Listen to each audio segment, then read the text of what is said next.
Bonjour, bienvenue dans la Minute Rolliste. Aujourd'hui, je voulais vous parler d'un super jeu de rôle. Sauf que je ne l'ai pas encore reçu. Du coup, pourquoi ne pas parler d'une petite pépite indé qui vient de sortir? Sauf que je n'ai pas encore eu le temps de la tester. Dans ce cas, pourquoi ne pas parler d'un super jeu de rôle qui a mis 3 ans à sortir? Enfin, qui est sorti plutôt avec 3 ans de retard. Sauf que j'ai toujours pas compris comment ce jeu se jouait. Du coup, je vous propose de parler d'un outil de maîtrise.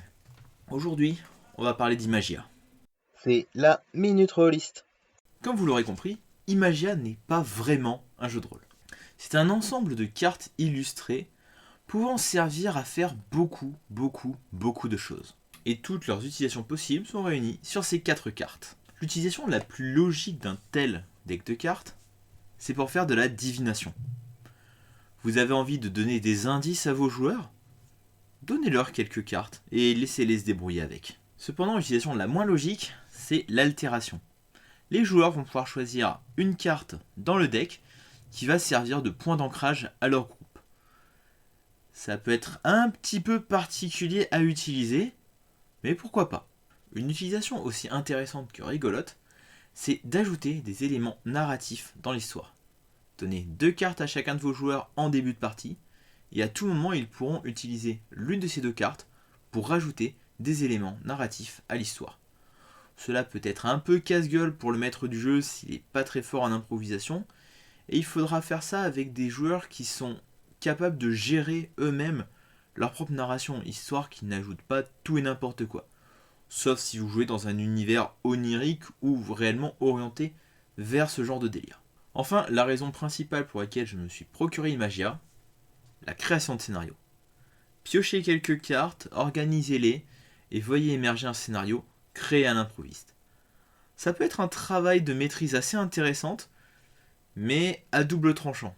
Typiquement, si vous piochez les mauvaises cartes et si vous vous cantonnez à respecter ça, ça peut poser des problèmes. Cependant, si vous arrivez à vous débrouiller à créer des scénarios à l'improviste comme ça peut vraiment devenir un super outil. Si vous êtes un petit peu déboussolé par ce que je viens de vous dire, par la manière d'utiliser chacun de ces modes, vous trouverez au dos de chaque carte un petit exemple histoire de savoir comment ça fonctionne. Si vous êtes un amateur de la gamme abstract, vous trouverez sur le site des 12 singes, sur la page dédiée à Imagia, un petit PDF afin de faire coller les deux.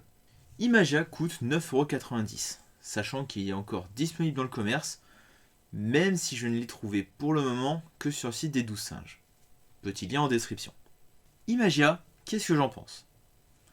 C'est un super outil de maîtrise, mais c'est typiquement pas fait pour tout le monde. C'est un deck de cartes qui est passe-partout, que vous pourrez utiliser dans n'importe quel univers, mais qui demandera quand même quelques prérequis pour pouvoir être utilisé de manière optimale. Je me vois très bien utiliser ça pour du Captain Voodoo, pour créer des scénarios, tirer mes indices, etc.